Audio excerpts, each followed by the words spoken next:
Hello, everybody, and welcome. Great to have all of y'all on Thursday, June 20. It's a very hot day in Chicago. Probably a hot day in Steve Bowman land too. He's in Michigan. Yeah. Josh is in California.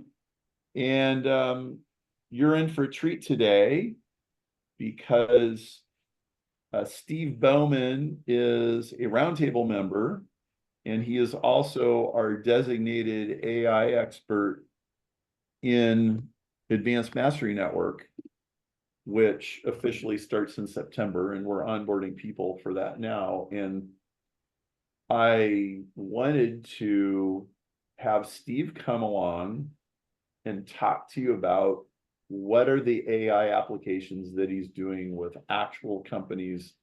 There's all kinds of hype. There's all kinds of smoke and mirrors. There's all kinds of science fiction. There's also a lot of people are going, hey, I just feel like this is a lot harder than everybody said it was going to be. There's just a huge mix. I'm here with Josh Wong. Josh is my co-conspirator in running Advanced Mastery Network. We've been doing this for 6 years, and we've run a lot of people through our system. And one of those people just sold his company for a whole bunch of money a few weeks ago. We have a lot of interesting success stories that come out of this, and I'm just really excited to have you guys here. And hello, everybody. Whole bunch of people here, and I'm happy to see you all. So, Josh, what can people expect today? Yeah, I think we're going to do everything we can to keep Steve in check and not run away too fast and get too far ahead of all of us on nerding out. And throw your questions in the chat. I will facilitate those. My goal is kind of to bring, and when Perry and I are working together, my goal is kind of to bring Perry's outer space ideas down to earth and make them applicable and usable and put them into your business right away. So that's the goal today too, is why I'm here, is to help keep these big thinkers grounded and make sure you guys are getting useful things to go run with. Take it away, Steve. Start dancing. Awesome. Thank you, guys. Good afternoon, everybody. Happy summer solstice. It's so funny that the last time we met here in this forum, it was the spring equinox. So I don't know, there's something magical about this time of year, or the special points of the year. I'm thrilled to be here. Thanks, Josh. Thanks, Perry. And let me get my presentation started. Share your screen. Yeah. Got people from all over the world right now. All right. Yep. Hello, Cambridge, UK. Hello, Mexico. Hello, Washington State. I was just in London a couple weeks ago. It was great. So awesome. We like the UK. Excellent, excellent, excellent. Okay, everybody.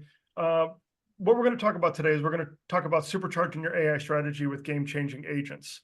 And actually what that means, we're going to talk about AI agents and agentic architecture. It sounds spooky, but it's really not. The role that agents are going to play in 7 to 8 figure growth moving forward. We've got some great monetization examples from the real world and a couple of fun ones. We're going to talk about why speed to market is a critical factor. And I think that especially for this audience and Planet Perry, it's really going to resonate. And then there's one takeaway. There's one really big takeaway.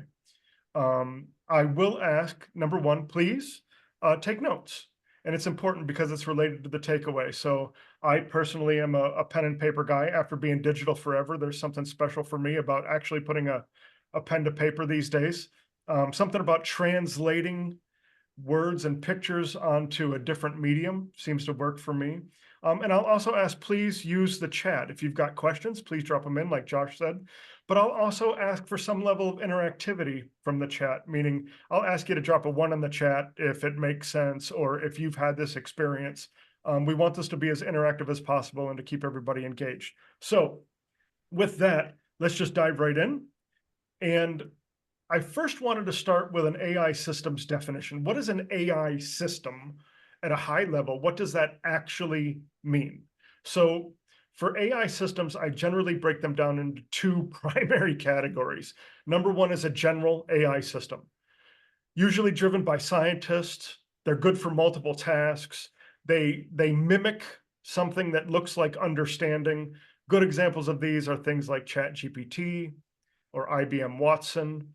We're familiar with this as is right now in the marketplace, anybody who's familiar with ChatGPT. So narrow AI systems are instead more driven by industry or driven by specific businesses. They're generally task specific and smaller in nature. And for the most part, they're pretty practical. So examples would be autonomous vehicles or facial recognition. If you ask Elon Musk's Tesla AI to give you a recipe for an omelet, it would probably choke, right? It's very specific.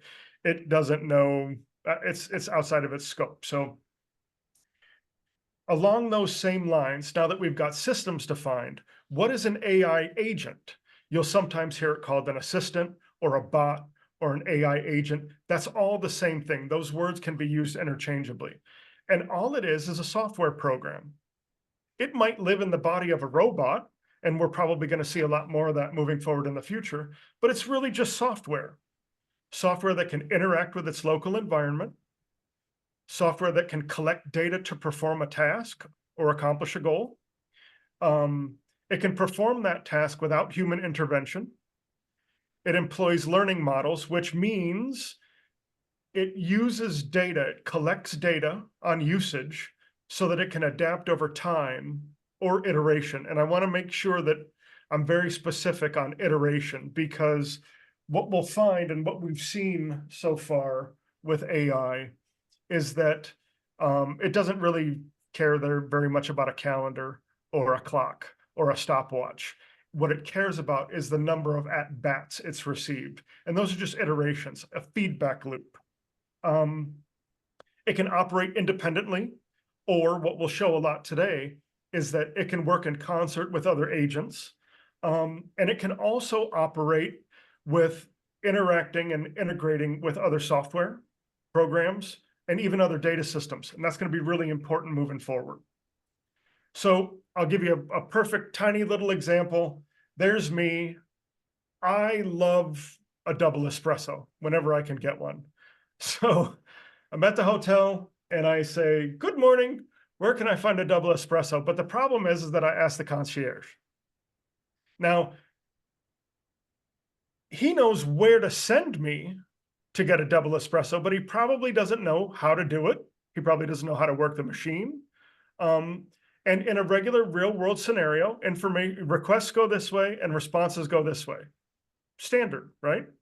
So let's take the same analogy for me. I want a veggie omelet for breakfast. I call room service. Well, it turns out that the same guy, poor guy, answers the phone at the front desk, but he doesn't know where the vegetables are. He doesn't know where the pans are. He probably knows where the kitchen is, but he's not going to cook me an omelet.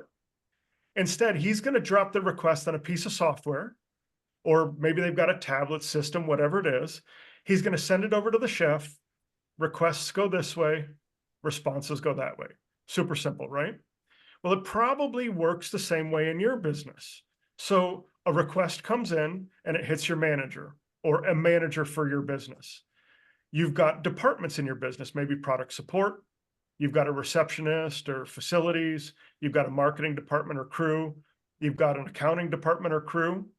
And they've got resources available to them, maybe courses, maybe internet, maybe they've got software programs that they use with databases, maybe ChatGPT, maybe they're using an LLM, Gemini, or something to perform their regular actions.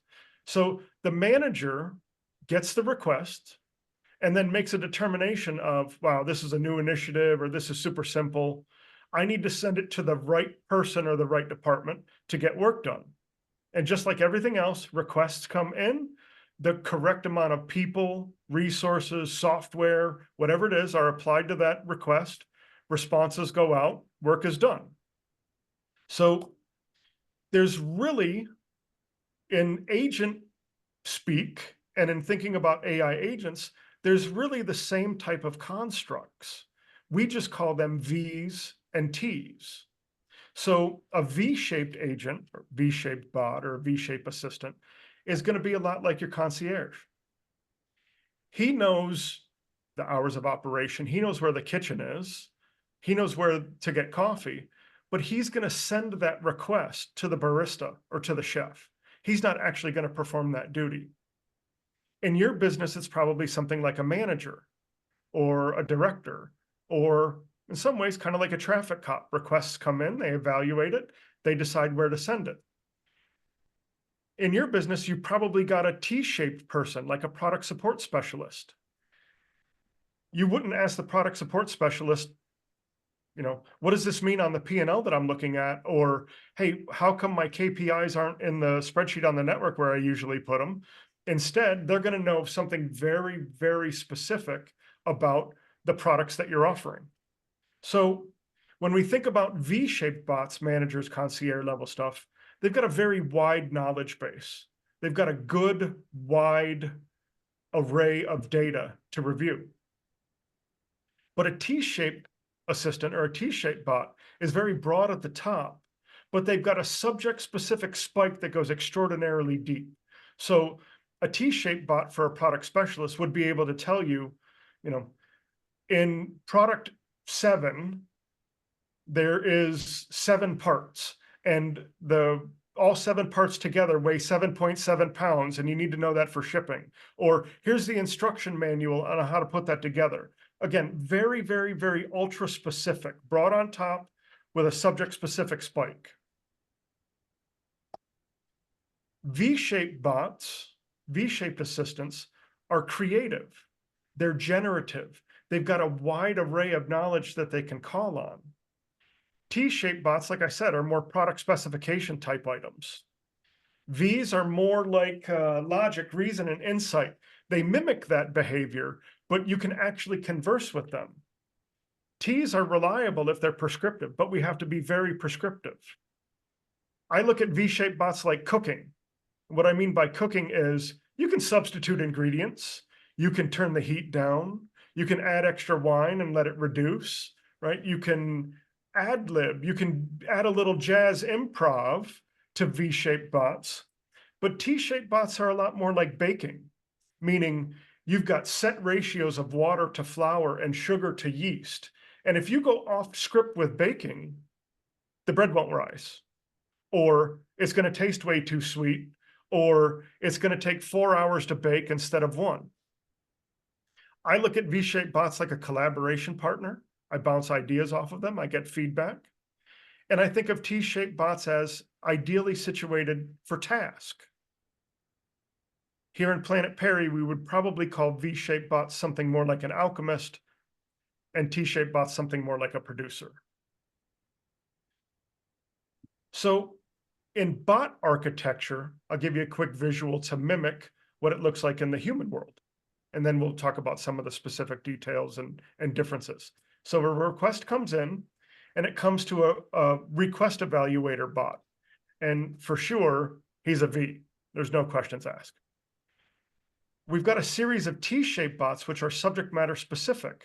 We might have a customer service bot or a bot to handle reception. But instead of having a bot that is a generalized marketing bot, we've got something that's extraordinarily specific, like, hey, I need RFM emails created. We'll talk about that workflow later. That's actually a super fun one. And instead of having an accounting bot, we've got a bot that's specifically tailored for something like P&L analysis.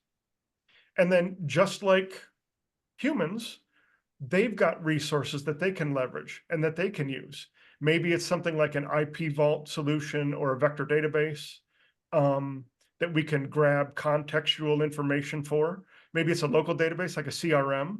Of course, they've got access to LLMs like Gemini or ChatGPT.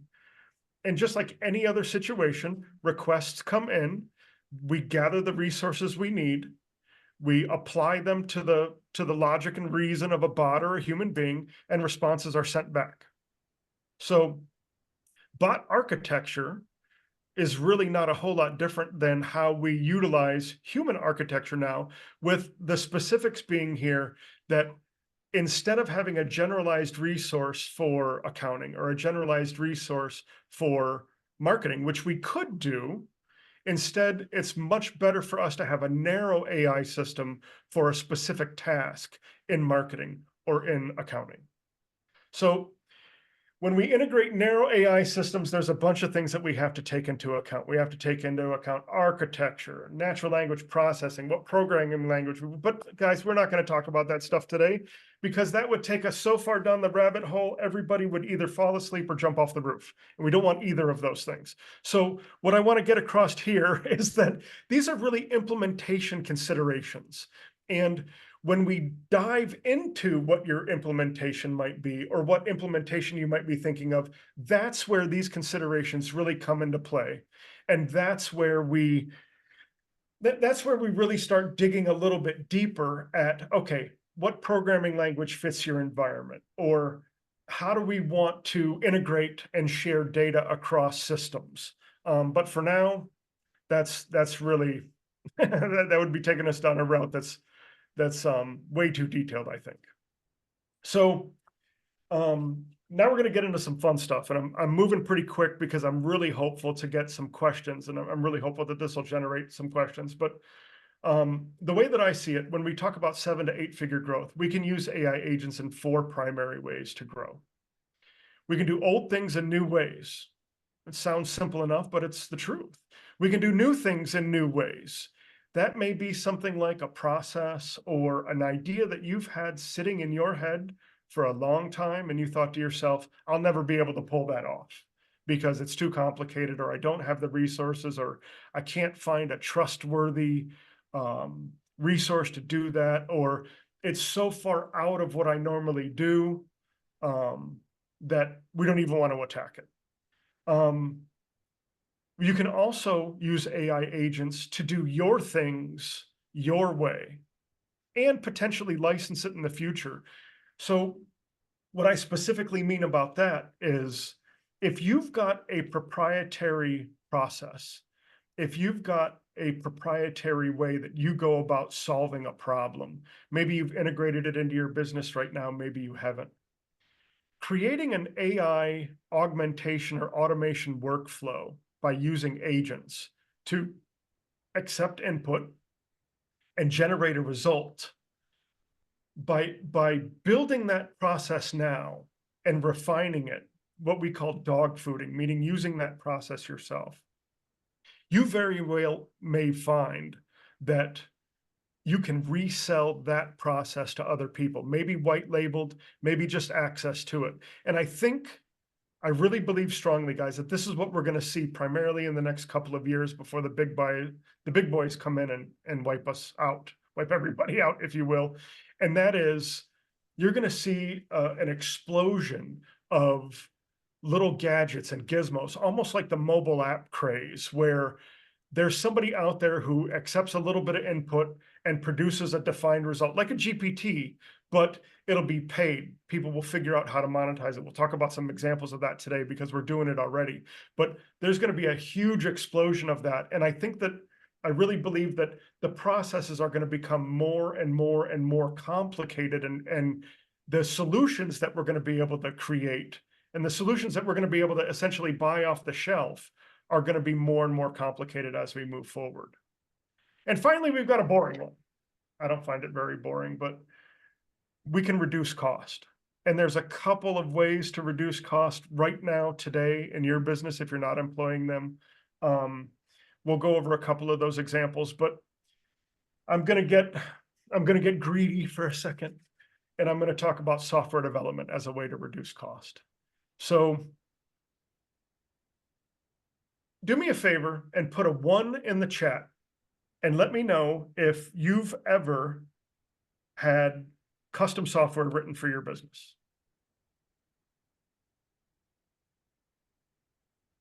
I see lots of 1s. Excellent. Give me a 2 in the chat if the cost of that went above 10 grand. Give me a 3 in the chat if it went above 100 grand. Yeah, I can keep going too.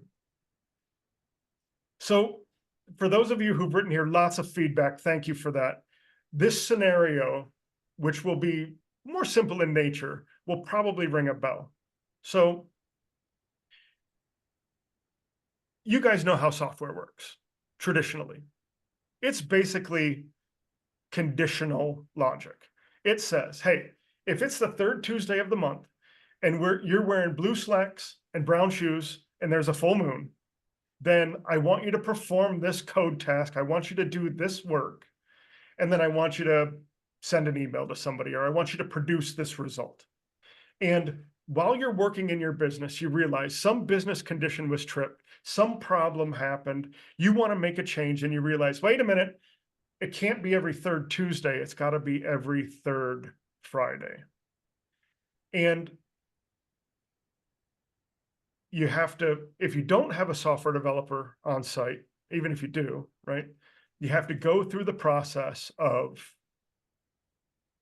finding a developer to do the work, right? They have to take a look at the work, right? They have to evaluate the change. They have to review the code. They have to update your environment because they haven't looked at it in a while. They have to write the code change. They have to test the code change. They have to deploy the code. They have to do a post-deployment test. It's $250 an hour. It took you 5 hours. It took you 3 weeks to get the guy on the calendar, and it's $1,250. And all you wanted to do was move it from the third Tuesday of every month to the third Friday of every month. Do me a favor and put a 1 in the chat, or a 3 in the chat, or a Y in the chat, or a clap in the chat if you've ever been down this path before. I wanted a simple change. It took weeks and it cost me thousands of dollars. Does that ring a bell with you guys? Yeah. Okay.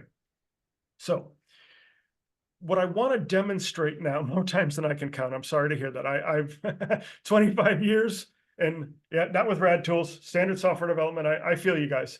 Things have changed slightly, but there's still lots of implementations like this. So what I want to talk about now, again, super simple result.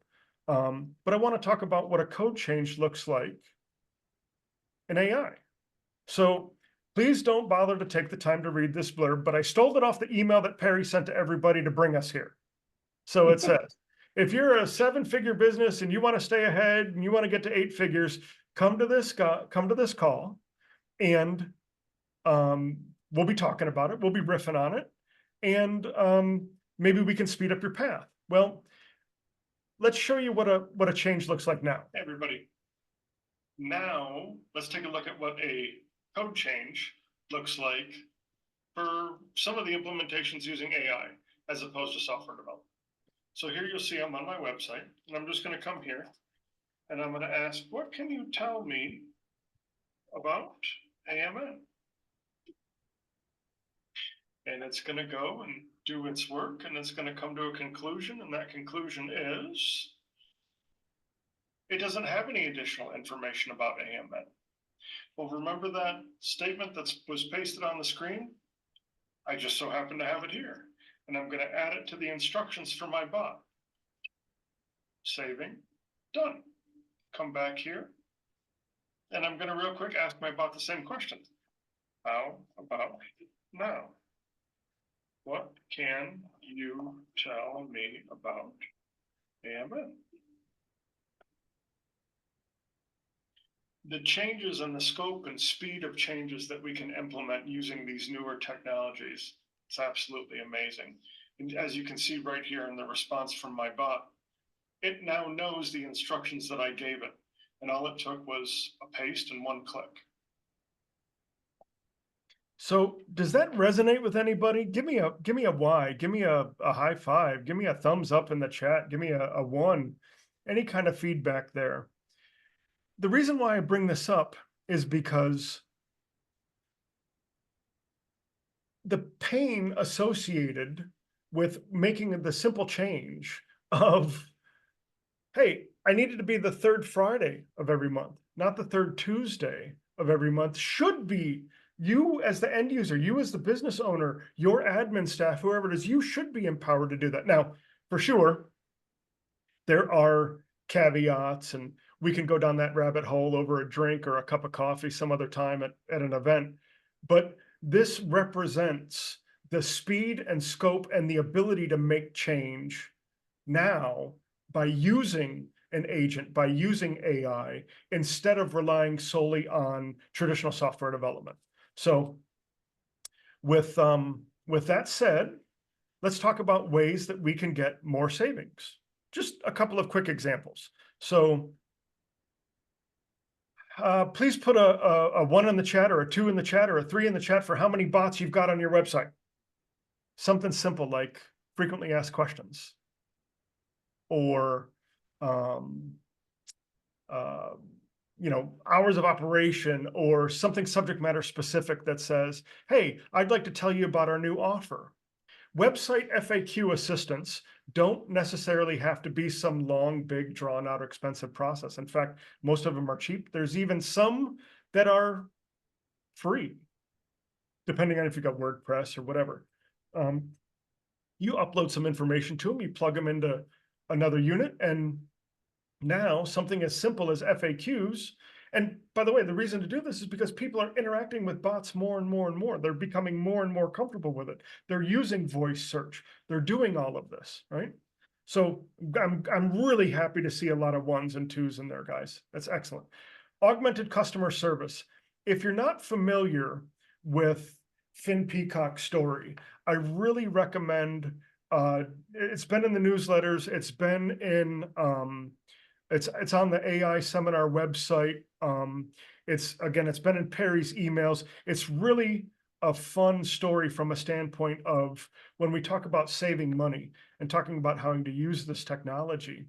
One of the key things that just popped out in my brain when Finn was talking was he grew his business and didn't have to add people to solve problems.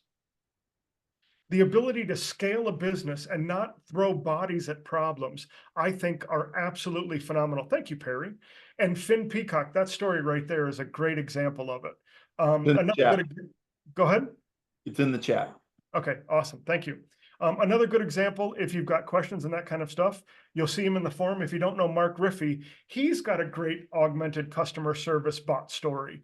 They're dog fooding with a little bot that they used, saving money, allowing his customer service folks to get more and better work done because some of the entry-level stuff is being answered before it ever gets to them.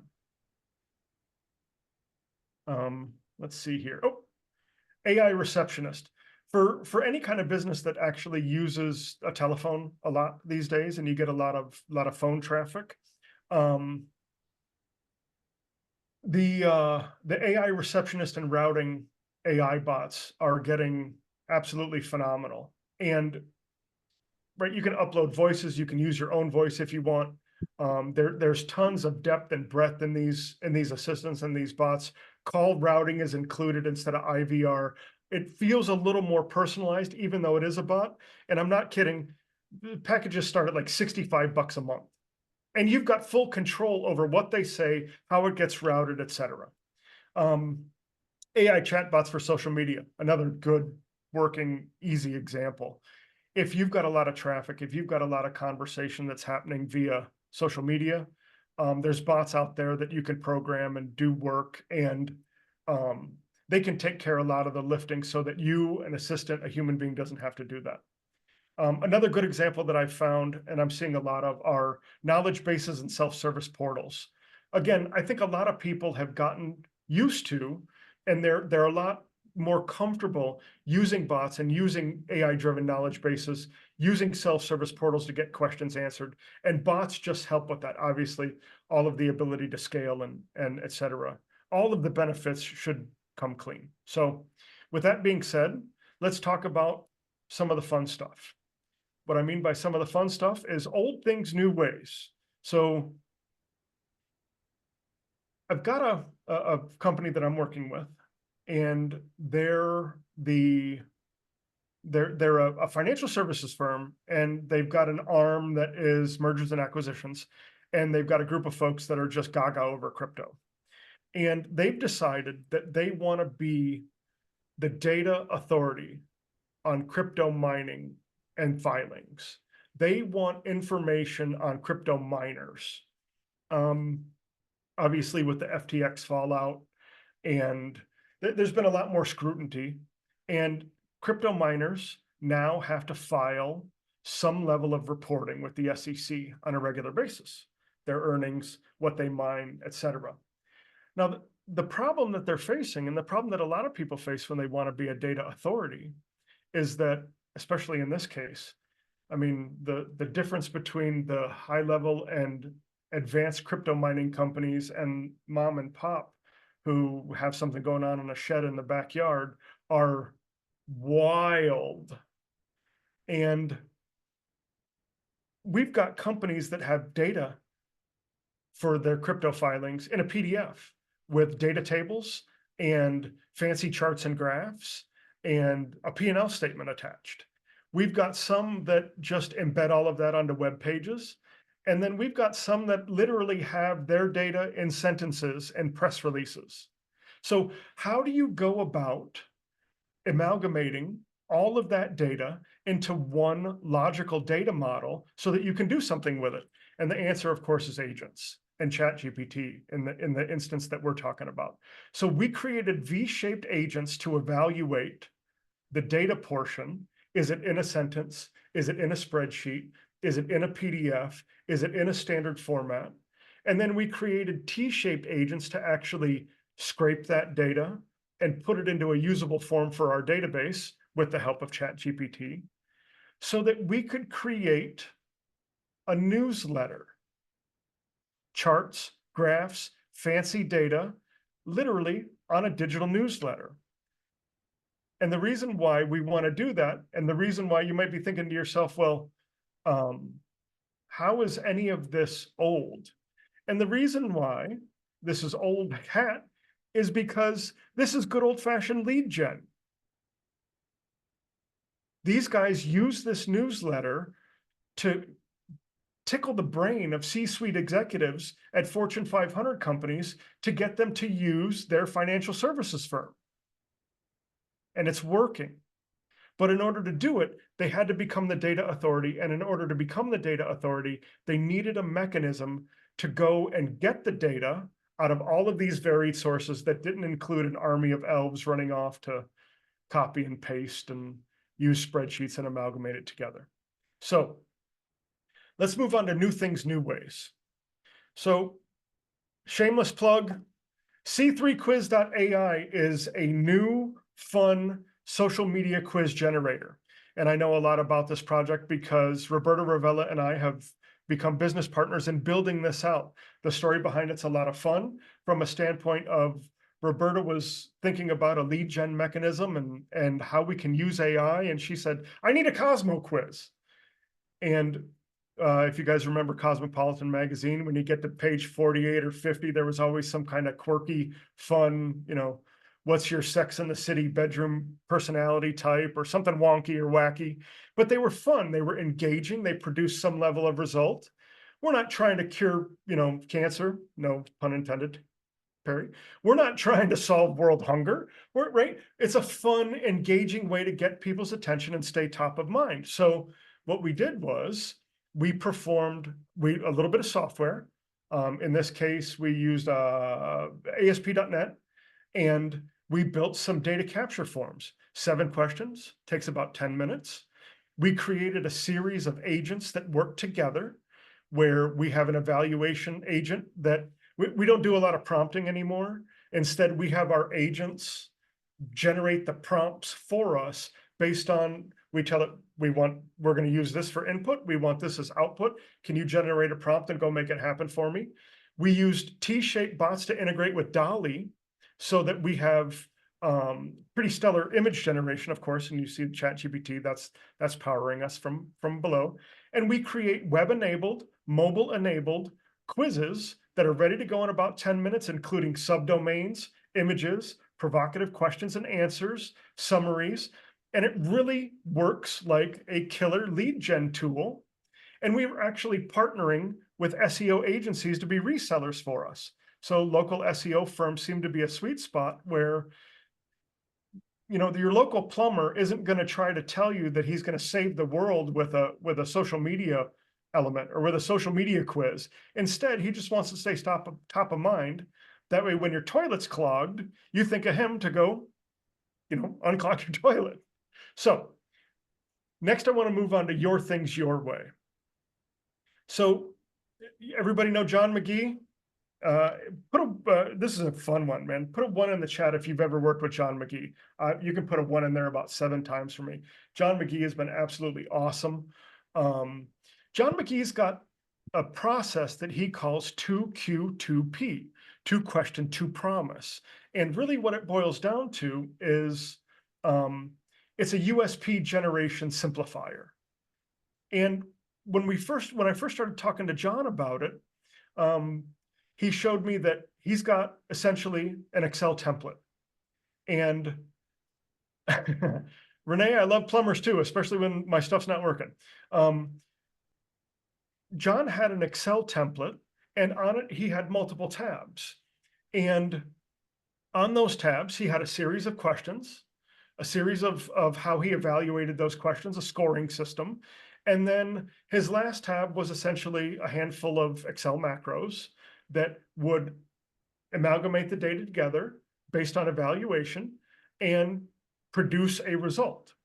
And that result was his USP, a helpful USP generator, but it involved his unique process, his unique questions, his intellectual property that was based on his 20 years of writing USPs. I hope I didn't shortchange it, John. His 40 years of writing USPs. And what we did was we generated a new T-shaped bot, T-shaped agent that performs an interview. And that interview process mimics the questions he would ask. It goes deep if it doesn't understand the questions. It's helpful. It's looking for feedback. It presents challenges back to the end user. And obviously, it uses LLM backend technology. We took that process, that entire bot, and we put it behind a paywall. And you need a username and password and or to pay, however we want to do it.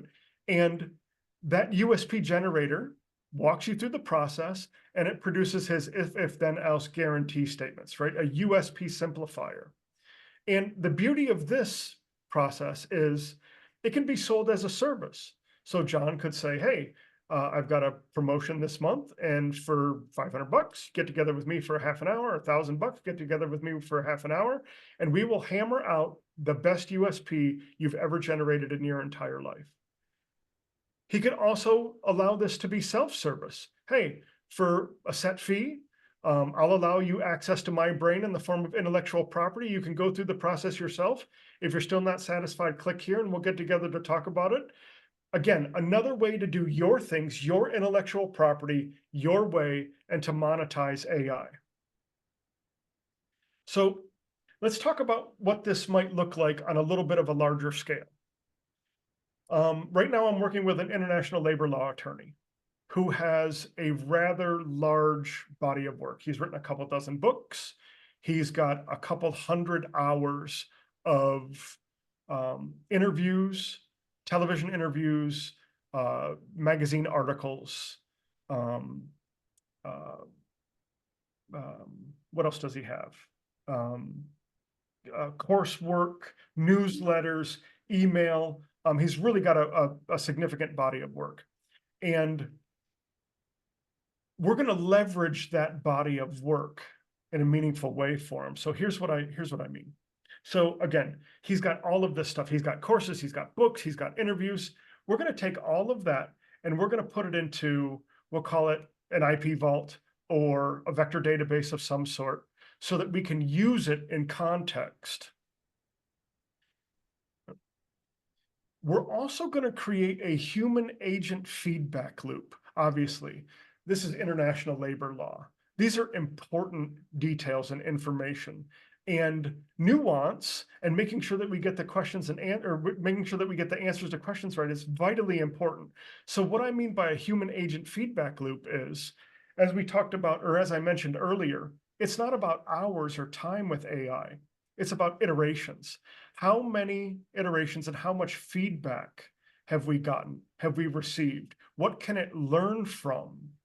So the human agent feedback loop includes the ability for administrators at his firm to see when there's negative feedback, when somebody presses a thumbs down or says, I don't like this answer, or they go back and forth with the bot a certain number of times, then that information is sent over to a queue in an admin portal that can be reviewed by an attorney or a paralegal.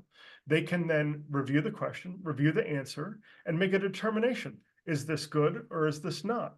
And if it's not good, they can answer the question themselves. They can say, next time this question is answered, this is the style, this is the correct answer, and it'll be stored in a local database and used that way. We also feed it back to ChatGPT for another learning example on, hey, this is how we want you to answer these types of questions. We put that behind a paywall, and we now have, oh, I moved my screen around a little bit, my apologies. We now have tiered retail access. That tiered retail access is a trial. He's got individual attorney use. He's also got corporate use, with the long-term vision being white label capability, where other people can turn around and sell this as if it was theirs.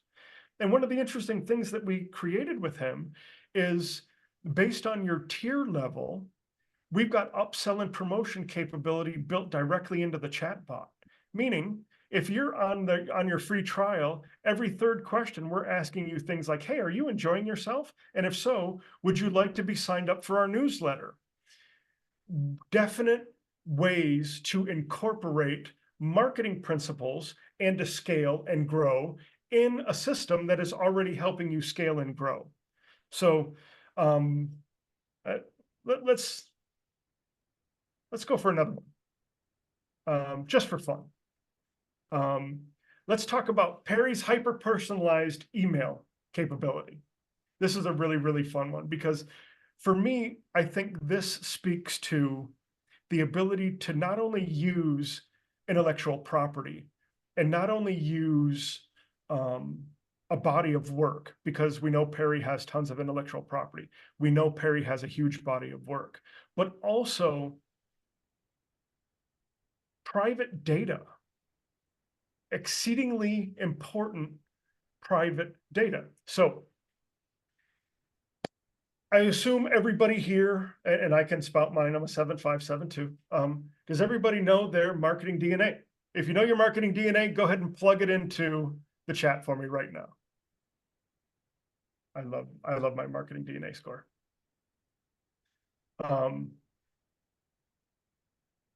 Nope, can't remember? No problem. So the reason why this is so important is because Perry's got a vector database. Perry's got an IP vault right now. He's also got a local database.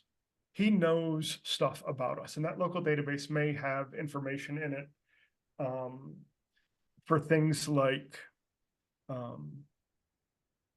what did we purchase last? How many kids does Steve have? What's his marketing DNA score? When's the last time he attended an in-person event, etc. And Perry's also got an RFM analysis bot. Go ahead and drop a Y in the chat if you've used Perry's RFM analysis bot. I have. I've definitely used it. I've used it and abused it and had some fun with it, and it's good stuff, Perry. I definitely appreciate it. On top of that, get my stuff out of here.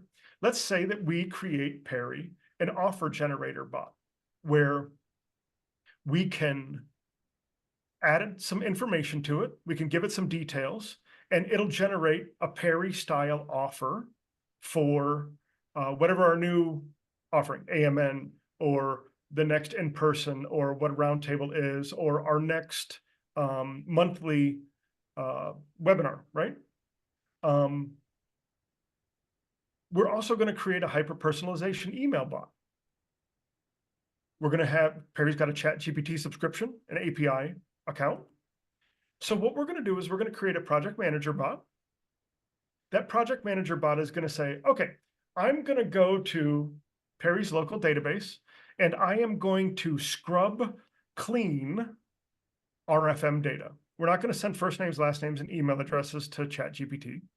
Instead, we're going to send customer ID and a handful of different attributes that we know we need to interact with his RFM bot. We're going to then send that data to an RFM analysis bot, who is then going to send it back to the project manager bot, who is going to hold that data and then go to our local CRM and get more details based on customer ID. Details like, hey, for the top tier of RFM, the people who are most likely to react to an offer, what's their marketing DNA score? How many kids do they have? What's the last ad that they clicked on? When were they in person last? Whatever details we feel are appropriate. We're then going to go to the vector database, go to Perry's IP vault to grab the sound of his voice. We're going to then use that to go to the offer generator with all the details that we have. We're going to take all of that RFM data. We're going to take our new offer. We're going to send it over to our hyper-personal email creator bot, who's going to go to ChatGPT, and he's going to do email generation at scale. Now, that might sound scary. I don't want ChatGPT emails sent to my 400 best prospects without somebody looking at them. And that's why we have a human being involved. That's why this is augmented, not automated. That would send it to someone for a marketing review. When they're happy, they click an easy button, which drops all of that into your email sender of choice. In this case, I'm just going to assume it's Infusionsoft. Out it goes. And when we're happy with the process, it's scheduled to happen on its own every Thursday. You don't have to think about it anymore. Hyper-personalized email for a brand new offer from proprietary data that only Perry owns at scale. Man, that sounds like fun. Sorry, I'm a nerd. Why is speed to market so important? Speed to market here, the image that we see here is just simply a chart of the number of digital advertising agencies in the United States from 2000 to 2023. It basically tripled over the course of 20 years. The envisionment for the future with AI is we are about to get pummeled. I'm guessing we've got 12, maybe 24 months before the technology implementations of AI catch up with people's comfort level in applying those technology implementations. And what I mean by that is just like how in 2012, all of a sudden out of nowhere, there were 3 billion Facebook ad agencies, and the high school kid that down the road, that you met at your kid's birthday party is now doing Facebook ads, and he's launching his own agency because he's got a ClickFunnels account, a video testimonial, and he's looked at Facebook Ad Manager one time. The same exact thing is going to happen in the AI space, the automation and augmentation space. And I can easily see it fragmenting itself into individualized workflows. So getting to market now, establishing a foothold now, dog fooding your solutions now is absolutely critical so that you can stand out, so that you can have market share to stand out, because there is an amazing amount of noise coming, guys. Who am I? Really super fast. I'm a nerd. I'm a coder. I'm an AI expert. I'm actually a classically trained French chef. I love to talk about food. I'm a foodie. I'm an entrepreneur. I'm a leader. I'm a husband and a father. I'm a farmer. No kidding.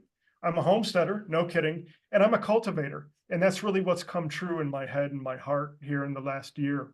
And what I mean by that is, hopefully you can see that by being a part of, in particular, being a part of Roundtable, it's helped me really find that cultivation skill and hone it and own it, associated with being able to see a solution and take it from seeds and raw ground all the way to harvest. One takeaway. Here's my one takeaway, moving fast here. Please review your notes. I hope everybody took notes. There's going to be two, three things in your notes, right? List them out. Discern that one item. There's going to be one thing that stands out that you think to yourself, okay, this makes sense, or I can see this happening, and take action today. Get on a phone call with your crew, book an appointment with them, have that conversation, get the ball rolling, but take action today. time is of the essence. There is urgency here. I don't think most people understand how fast this is going to change, how quickly change is upon us, and how much the pace of change is accelerating, which is why I urge you very, very, very much to take action today. And with that, I do want to ask one more thing, and that's if you're interested in AI, we're starting in early July. I got together with Mike Russell. Come hang out on the AI Insights webcast with us. There'll be more messages going out in the forum. We're going to ask Perry to send an email out to the New Renaissance Forum for us as well. Half-an-hour sessions once a week, demos, interviews, topics, Q&A on that, and Q&A on anything else AI. If you want to know more about me, there's my website, nsofttech.com. And if you want to get started on anything, just go to my website and ask my bot about an AI assessment, and that'll get the ball rolling for you. That's all I got. So Thanks, Steve. Let's talk about a couple things. We put Steve on our faculty as our resident Renaissance Club AI advisor and as our AMN AI advisor because it's like 1997 all over again. So if you could imagine back when everybody was doing cold calls and newspaper ads and this internet thing is happening and just how the technology changes everything that you do business, I felt it was super important that everybody that's in our high level coaching groups has access to somebody with Steve's level of knowledge, because Steve has been integrating technology with people for 20 years, all kinds of different stuff, programming and integration. So, for some people, it's just a really useful tool and you can have bots doing things for you. For some people, it becomes the new mode around your castle. We talked about Finn Peacock. I don't think any of his competitors realize that he just made the moat around his castle much bigger, because all of their knowledge is now in an AI bot that's powering their customer service, and it makes everything more efficient. And by the time it becomes obvious to his competitors that he's made a major move, it'll be too late for them. So Josh, what did this knock loose for you? I just think being able to find what is the customer experience, where's the bottleneck in the customer experience that you can improve, streamline, reduce friction, reduce headaches, reduce frustration. So I could imagine, like, I've got some clients where they've got onboarding is complex, and that putting in something like this, a agent to help speed up and make onboarding more thorough, reduce holes in their onboarding experience would be useful. Jason Arthur asked, when you say packages, you were talking a while into the presentation about you could have packages starting at $65 a month. His question was, do you mean people are building them for a fee, then charging a monthly service fee, or do you mean something else? Sure. Great question. For clarity on that, I don't, for some reason or another, the vendor escapes my mind. No, this is $65 a month done for you, hosted solution. So you have to fill out the details. You have to give them your phone numbers. You have to explain to them how you want calls routed when a certain threshold is met, right? But it's the hosting fee and all of the logic associated with it. So gotcha. That's one example. Yeah. But in all realism, an hour of your time and $65 a month, and you don't need a receptionist. Right. That sounds like an awful lot of savings from my experience. And is that like an agent through your site is what you're talking about? Or is there another service, another site that builds that? This is a third party. Mm-hmm. Yeah, this is a third party, but there's also integration. Meaning, sorry. Oh no, it's okay. I mean, there's integration with what? No, I was just going to say it's through a third party, but it can integrate with other systems. Got it. So Darrell asks, what about programming a bot to read certain sections of a tax return or loan application, then execute if-then scenarios? Great question. So the power of this, in particular, if you've got a tax return, that's going to be in a standard format, meaning the forms are going to be there. We can scrape the data off of that and use another piece of software to help, or we can just program a bot to use the data as its input. So yeah, absolutely. For that, off the top of my head, I would give it lots of examples. Gotcha. All right, let's get down to the other new ones. Oh, Paul just says, as a coder hack from the 80s. Thanks, Steve. You're welcome. Excellent. I resemble that remark. Right.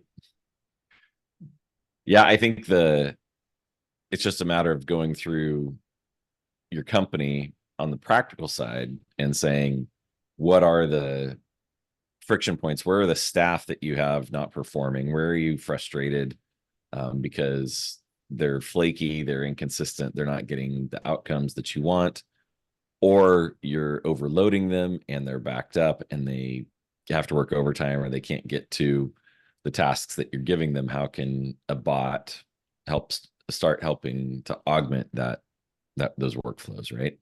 Absolutely. You just used a great word, and that's augmentation. So working hand in hand with a bot, right? Encapsulating these bots in a little bit of software that guides them step by step in the workflow that we want them to create.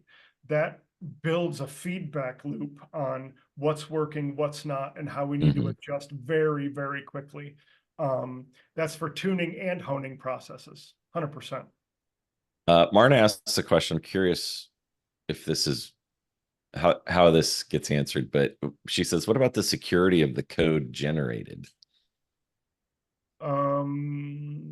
Is this so this is where a lot of custom software, and you host it on your site and it could get hacked and people could breach the databases, right? Like that's probably where she's coming from, is when we talk about like the credit card companies or the banks getting their accounts hacked, or Ashley Madison getting the account hacked, and now everybody who's a philanderer, right? Or so that's where she's asking, like, is there a risk of these bots getting hacked and exposing proprietary data somewhere? It's a great question, and it's a 100% legitimate concern on multiple levels. So that slide where I crossed everything out because it would have taken us way too far down the rabbit hole for implementation considerations, 100% part of the considerations that we take. And it's right, Perry talked about, we've talked a lot about the IP vault and the security associated with not sharing your data so that it's mingling with the smile on Zoom. So I just saw that. There's security considerations. There's security considerations from the software that implements the AI bots. There's security considerations for your proprietary data. The question of being air gapped. And I think that's where she's going here when she says, would you suggest using local AI hardware? There are solutions in the marketplace. We're evaluating them on a regular basis because they're coming out very quickly. But there are some, dare I say, big boy solutions, such as using vector databases in the Microsoft Azure cloud that have a very high level of security, and they mitigate data sharing with multiple implementations. There's a huge white paper on it. Great question. There are alternatives. Local AI hardware is a hard sell for me for lots of reasons, and it goes back to the idea of back in the days when I came up, people were running websites on servers and closets in their third bedroom. I don't recommend that. Right. I don't recommend that at all. So unless you're a political candidate needing to clean emails and stuff, right? Right. And this is exactly the kind of question that we have faculty. It's why we have faculty members that do stuff like this, because we're not going to get into that in a whole bunch of detail on a webinar, but Steve will over coffee, or if you're a big enough business, you need to be thinking about that kind of stuff. Absolutely. So totally. Looks like we got another question here. Do task-specific AI bots that include a human in the loop have KPIs that enable us, the system designer, to evaluate whether the bot is getting better at the task or not? Absolutely. That's the purpose of the feedback loop. And we use a process. I'll very strongly recommend a process called instrumentation, which is essentially recording all user activity, and a scoring system built into instrumentation is a wonderful idea that should be implemented across the board. Yes, 100%. So yeah, if you're doing over a couple $1,000,000 and you're trying to figure out how to navigate the next stages of growth and or bulletproofing your company as things get more and more uncertain, reach out. Josh Long at perrymarshall.com. Happy to chat about AMN if it's a fit for you. Steve's part of it. Steve's going to be, like Perry said, our resident AI expert, providing a lot of insight and resources there. And yeah, thanks so much, Steve. This was quite an education. Oh, awesome. Thank you, everybody, for coming today. Enjoyed having you here. Thank you, Steve. Great work. Awesome. Thanks, Guys, Perry. later. Take care, everybody. Email Thanks, Josh everybody. if you want to Yep. talk about the program. Take care. Bye, everybody.